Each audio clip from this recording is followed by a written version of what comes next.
Hi hello everyone. நம்ம இன்றைக்கி பார்க்கக்கூடியது பிகினர்ஸ்க்காக சில வெக்கப் தான் நம்ம இன்றைக்கி பார்க்க போகிறோம். இங்கே கொடுத்துக்கக்கூடிய வார்த்தைகளுக்கு இங்கிலீஷில் என்ன, எப்படி நம்ம சென்டென்ஸ் மேக் பண்ணி இதை சொல்லலாம் அப்படிங்கிறத நம்ம இன்றைக்கி பார்க்க போகிறோம். வாங்க பார்க்கலாம். Welcome back to RSN Thiyas channel. இது வரைக்கும் சப்ஸ்கிரைப் பண்ணாமல் இருந்தால் please subscribe to our channel RSN Thiyas channel. Learn well and talk well. Now let's get started the class. First one, உருவ பொம்மை அப்படின்னு சொல்லுவாங்க இல்லைங்களா. அந்த உருவ பொம்மை அப்படிங்கிறதுக்கு எஃப்ஜி அப்படின்னு சொல்லலாம் இங்கிலீஷில்.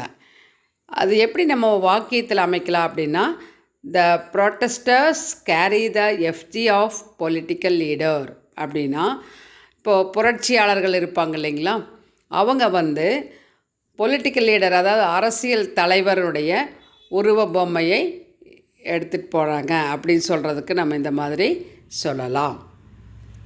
அடுத்தது, கண்ணார பொம்மை. நம்ம வீட்டில் ஏதாவது ஒரு பில்டிங் எல்லாம் கட்டினாங்கன்னா அங்கே வைப்பாங்க இல்லைங்களா, கண்ணார பொம்மை. ஒரு ஆஃபீஸ் கடையில் எல்லாம் வைப்பாங்க இல்லைங்களா, அதுக்கு ஸ்ட்ரா எஃப்ஜி அப்படின்னு சொல்லலாம். ஸ்ட்ரா எஃப்ஜி அப்படின்னு இங்கிலீஷில் சொல்லலாம். இது எக்ஸாம்பிள் எப்படி பார்க்கலாம் அப்படின்னா, இட் இஸ் எ கஸ்டம் அப்படின்னா இங்கே வழக்கம்னு அர்த்தம். It is a custom to hang straw FG with ugly face. அந்த முகம் பார்த்திங்கன்னா அகோரமாக இருக்கும். அந்த மாதிரி அதையே பார்ப்பாங்க, அதுக்காக வைப்பாங்க. அப்போ அதை வைக்கிறது வழக்கம். எங்கே? In front of a newly constructed building. புதுசாக ஒரு பெரிய பில்டிங், ஒரு அப்பார்ட்மெண்ட்ஸ் எல்லாம் ஆகுதுன்னு வச்சுக்கோங்களேன். அங்கே இந்த மாதிரி ஒரு ஸ்ட்ரா எஃப்ஜி வைக்கிறது ஒரு வழக்கமாக இருக்குது அப்படிங்கிறது சொல்லலாம். நெக்ஸ்ட்டு, துணிக்கடை பொம்மை. துணிக்கடையில் பொம்மை வச்சுருப்பாங்க, அதுக்கு சேரீ கட்டி விட்டுருப்பாங்க, கோட் ஷூட் போடுறது, கிட்ஸ் ட்ரெஸ் எல்லாம் வேர் பண்ணி விட்டுருப்பாங்க இல்லைங்களா. அதுக்கு அது டிஸ்பிளே டால் அப்படின்னு சொல்லுவோம். டிஸ்பிளேக்காக முன்னாடி ஷோகேஸில் வச்சுருப்பாங்க. அதை நம்ம மேன்கின் அப்படின்னு சொல்லலாம். மேனிக்கின் அப்படின்னா துணிக்கடை பொம்மை. அதுக்கு இங்கிலீஷில் மேன்கின் சொல்கிறோம் நம்ம. எக்ஸாம்பிள் எப்படி சொல்லலாம்னா, can you get me the dress on the மேனிக்கின் அப்படின்னா, அந்த டிஸ்பிளே டால் போட்டுட்ருக்கக்கூடிய ட்ரெஸ்ஸை எனக்கு வாங்கி தரீங்களா அப்படின்னு கேட்குறோம். புரியுது இல்லைங்களா.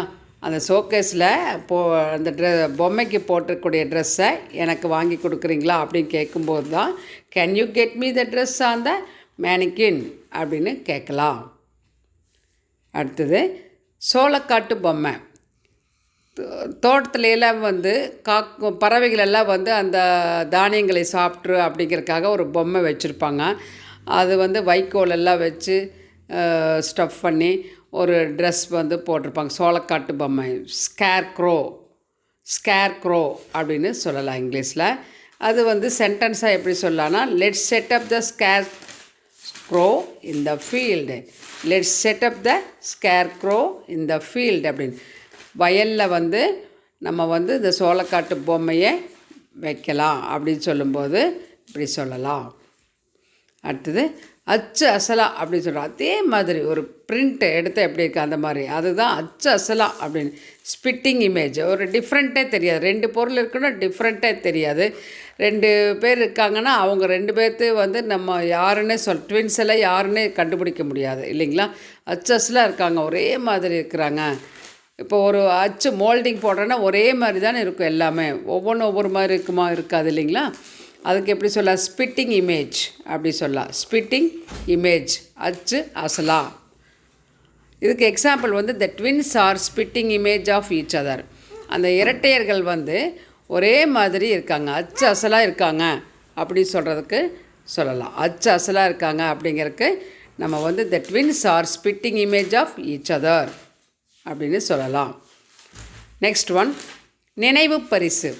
இப்போ நினைவு ஒரு ஸ்கூலில் காலேஜில் இதெல்லாம் நினைவு பரிசு கொடுப்பாங்க இல்லைங்களா.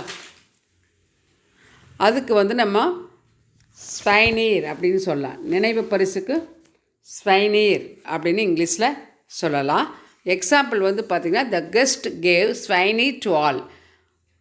கெஸ்ட்டு வந்திருக்காங்க, கெஸ்ட்டு ஸ்வைனீர் எல்லாத்துக்குமே நினைவு பரிசு கொடுத்தாங்க அப்படின்னு சொல்லும்போது the guest gave souvenir to all. Souvenir அப்படின்னு ப்ரொனவுன்ஸ் பண்ணணும். Next one, duplicate model of something. ஏதாவது ஒன்று வந்து ஒரு பொருளினுடைய டூப்ளிகேட்டு, நம்ம ஒரிஜினல் கிடையாது, அது டூப்ளிகேட். அதே மாதிரி வேறு ஒன்று உனக்கு பண்ணி கொடுக்குறேன் அப்படின்னு சொல்லுவாங்க இல்லைங்களா, அதே மாதிரி வாங்கி கொடுக்குறேன் அப்படின்னு சொல்லுவோம். ஆனால் அது டூப்ளிகேட், ஒரிஜினல் கிடையாது. அதுக்கு வந்து எப்படி சொல்ல இங்கிலீஷ்லனா ரெப்ளிகா அப்படின்னு சொல்லலாம். ரெப்ளிகா. இதுக்கு எக்ஸாம்பிள் வந்து, I bought you a replica of the Statue of Liberty. லிபர்ட்டினுடைய ஸ்டாச்சு இருக்குது இல்லைங்களா, அது வந்து டூப்ளிகேட் தான் நம்ம கிடைக்கும் நம்மளுக்கு இல்லைங்களா. I bought you a replica of the Statue of Liberty. சுதந்திர தேவி சிலை வந்து அதனுடைய ரெப்ளிகா, அதனுடைய அதே மாடல், டூப்ளிகேட் மாடல் வந்து நான் உனக்கு வாங்கினேன் அப்படின்னு சொல்லலாம். I hope this class will be very useful to you. Please practice these words and sentences and communicate with your friends and relations easily.